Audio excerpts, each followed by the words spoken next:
Hello everyone, Spritzee here, and welcome back to Pokemon Y, the Fairy Monotype Challenge.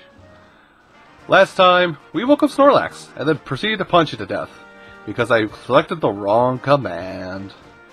Anyway, in this episode, we're actually going to dive down the routes here, the sides of Route 6 here, grab some items, but also battle many of the trainers hiding in the grass. There are also a lot of deadly trainers out here, so you have to be careful a little bit. Now, I am going to walk along the path, but... Oh, is that just... Hi.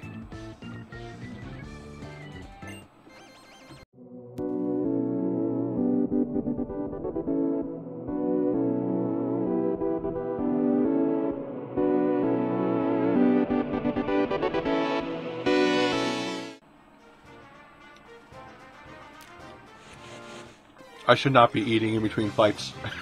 Sorry, I'm really addicted to what I've got here. Hi, Oddish.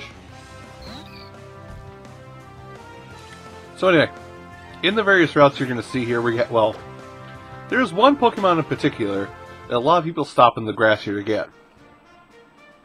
It's kind of a low chance to find it, but when we do find it, hopefully people will know exactly what it is. Okay, now I don't want to go down there yet. Dang it.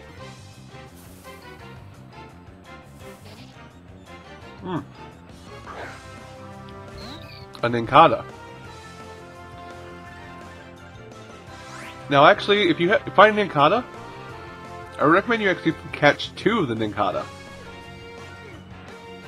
Because Nincada's evolution has a split evolution, if you will. Nincada, being above ground, evolves into Ninjask.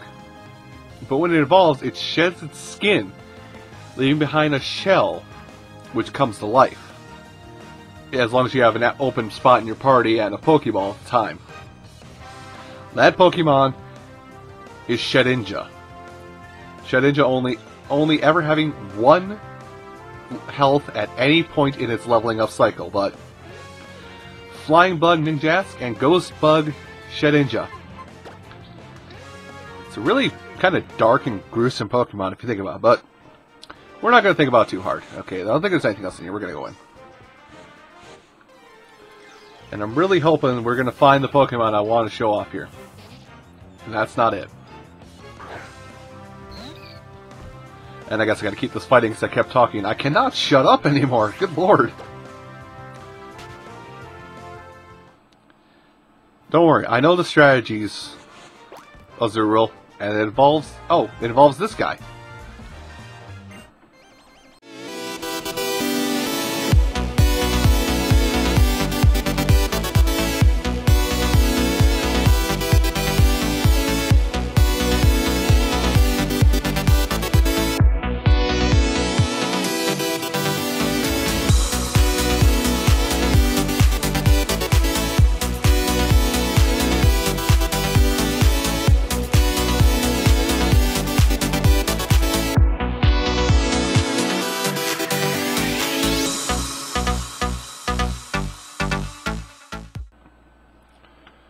Oh, it's finally happening! It is happening! Took long enough. But yes, when you accumulate enough happiness with Azurill, it will finally, and I do mean that word literally, finally, evolve into a Peekaboo. I mean, a Marill. Oh, God. You're about 10 levels late. Ooh, wait, no, actually I'm not going to learn that, because Double Edge has a lot of power, but the problem with Double Edge is it deals damage to yourself. So even though I'm pretty much at max friendliness at this point with this Marill, Return will do more damage than Double Edge does. So I'm going to keep my old moves. No thank you on Double Edge. Although we did also just learn Bounce. Which is... Well, now I gotta show it off a little more detail. I gotta show us off a little more detail. So, it is...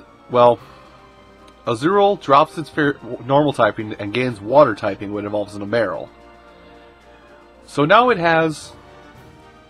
So now it's a Water Fairy. But also Bounce. This move here. It's a 2-turn attack that has a chance of paralysis. I think it's a 10% chance. But it's also a flying type attack. Now you do want to get moves like this every now and again in your Pokemon to change everything up, so it's not like you're locked into one type of attack and that's it. So Bounce will be actually a good move to use to counter any grass Pokemon or fighting Pokemon, things that are weak to flying. So yeah, I taught it Bounce. I guess it was at just the right level where it evolved just the right level where Azurill learned Bounce and Marill learned Double Edge.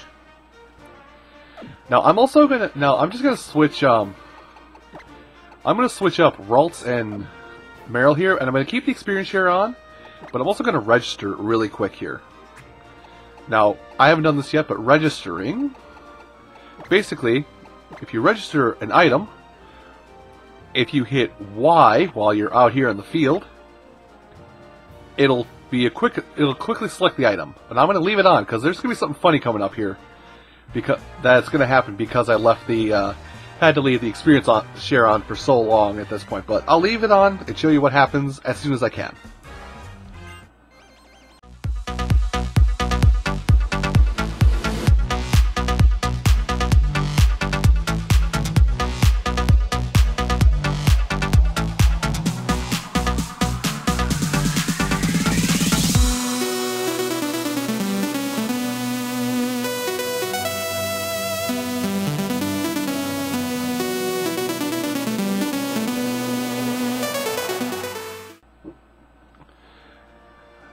So it's not quite there, but I think it's going to be actually pretty soon when we find out that funny thing I was talking about. Now I'm going down these specified routes. Oh, actually, wait, over here. Because there's going to be items hiding in the grass. There's a much better item on the other side, I believe, if I'm thinking right, but we'll find that out later. Also, that means I want to go back up here a little bit, because I want to go... I can always come back up, I don't have to. Oh, that's it right there. I guess I was a little out of my league here. Ah, there's Esper. That's actually one of 2 Pokemon that a lot of people use when they play this game, and it's kind of underrated. But Esper's also the walking meme of this game, where it stares into your soul until you die, effectively. That's the joke. The joke. I guess we can't get up there right now, but that isn't... Oh, we can get up there. Nice! Venoshock. Something I don't think any of our Pokemon can learn. We can always check, but... Venoshock is a fairly powerful poison-type move. That... Oop, well, we're going to cut across here. Basically, it will poison your foe, and I think if it's already poisoned, it does double damage. Alright, and I think we're clear. So I'm just going to follow the route nice, like this. Because I would like to avoid battles, before all battles that I can until we get to the other side. Alright, and watch there be an item right there. Nope, okay, so now we have to make the loop around again. We'll put on the roller skates and move faster. So a little trick here if you're using the roller skates. If you keep hitting the direction you want to go, your character will keep dashing like mine is right now. That actually does move you a little bit faster, so something to keep in mind. Now I think this is a dreaded encounter right here. This is a double battle that is from heck itself. But I'll see you on the other side of it.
I despise furfurs.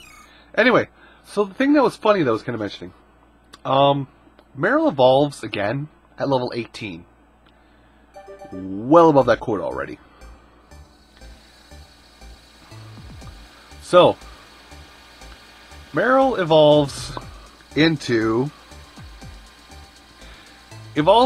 well, you kind of, most people know Pokemon or know, but it evolves into Azurill. So, in one episode, we've gone from a baby to full evolution already. Now, with that being nice and all, I also have to do two things. One, I have to go bring my Ralts back from the dead. Don't tell me about internet play, please. I have to get my Ralts back from the dead, but also have to turn off the experience share. Because the next gym that we can go to, the next gym we'll be going to, the gym leader's Pokemon are level 25. My Azumarill is already a level 24. Yeah. You see a bit of a problem here. But yeah, with that we actually have our we finally have our fully evolved Pokemon. And hi, I would like to buy potions. Like a stack of them, please. Thank you. People are mean. Anyway, let's head back up and try and finish up that route now that we actually have a functioning team. So yeah, at this point, I'm cutting off the experience share. I'm not going to use it anymore. Because I don't want to get more powerful than the gym leader. I plan on leaving it off until I'm done with the next gym leader's gym. Because, like I said, level 25 is their cap. And I would rather not exceed it. So now, okay, here we go. So only our Ralts will be getting experience from this point on if I do this right. Path. Crap, I missed. There we go. A Super Repel! Fantastic! We now have repels and know how to use them. How repels work is that if your Pokemon is at or above the level of a Pokemon that is in the wild, while the repel is in effect, you will avoid contact with that Pokemon. Now, if a Pokemon in the wild can be higher level than who is in your first party slot, you can still be attacked by the Pokemon. This becomes an issue at later points. Right now, not so much. Berries. Aguaberry. I don't know what it does. But yes, we have an Aguaberry, and we also got an Awakening. Thank you, Voice Crack. How are you doing today? Just fine, thanks. Oh, hi, little boy. What are you doing out here?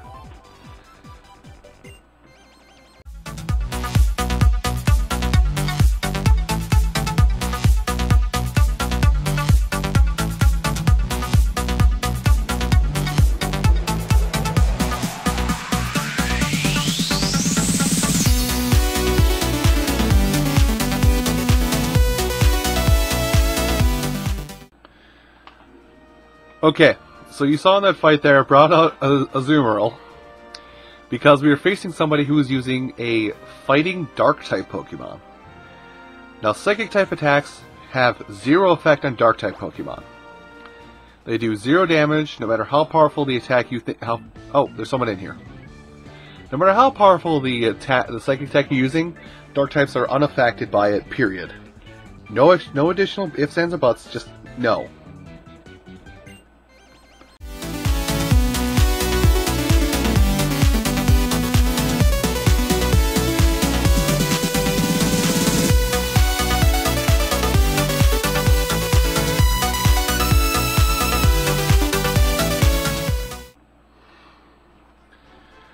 Anyway, much like Psychic, there are other moves. Oh, there's an item.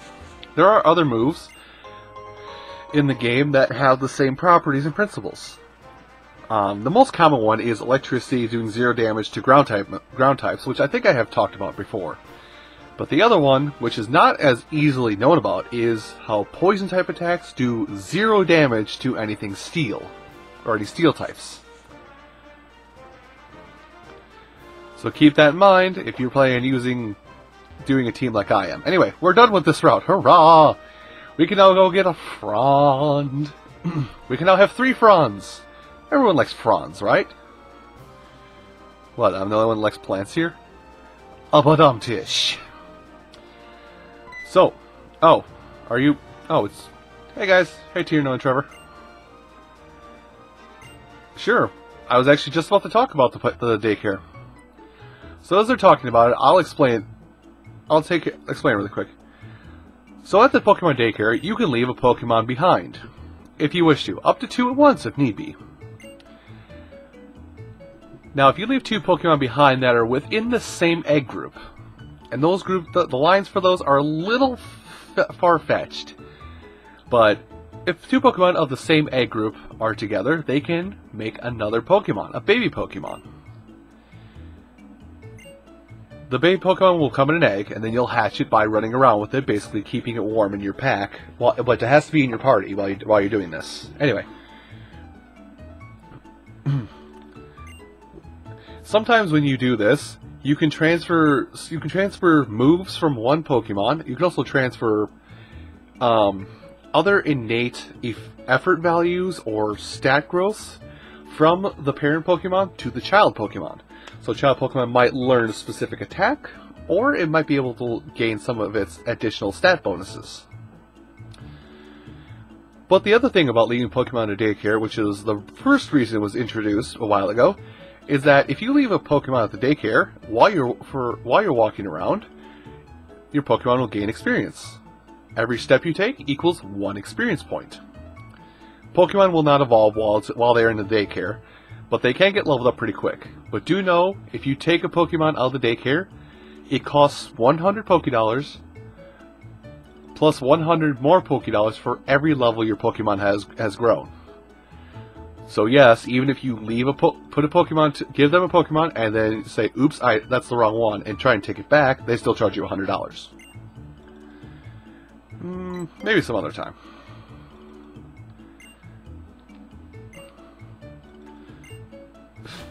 Yes, you're dancing. Bye, guys. Now, if you do put a Pokemon that can have an egg, this guy here will be standing outside. And I learned this trick a while ago.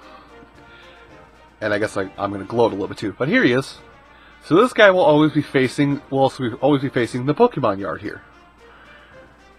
If you leave a Pokemon that can breed together and have an egg, the guy will actually be turning and facing the road instead of facing the Pokemon yard. And that's pretty much it. Now I found this out because I did a little bit of egg shenanigans and hatching a certain Pokemon. And this is the part where I'm going to gloat a little bit. I hatched not 1, but 2 shiny Froakies back around the time this game came out. If you wish to see what one of those shiny Froakies became, go check out Kubanarmani. He's got it. Anyway, enough of my rambling and gloating. Let's go ahead and actually head into the grass here. For if my notes have been right, our next available Pokemon is here. Please be what I'm after. Please be what I'm after. No. Although this is a very interesting Pokemon, Smeargle. Smeargle is one of those... Ooh, Technician, nice. Smeargle is one of those very rare very few Pokemon and very rare Pokemon that can actually learn every move in the game. If you pit it up against the right opponent, it can use Paintbrush or something like that on an opponent, and it will copy one of its moves. And when I say copy, I mean it will copy it and keep it. So Smeargle can learn every single move in the game.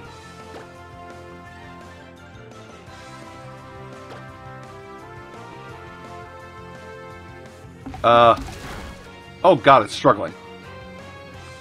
Run away. I guess it tried to sketch and it has nothing else to do. Let me run. Thank you. That awkward moment when... So yeah, it's actually a really interesting Pokemon.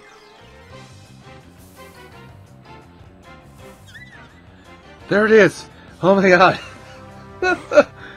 You do not know how long I have been out here in this grass looking for this thing.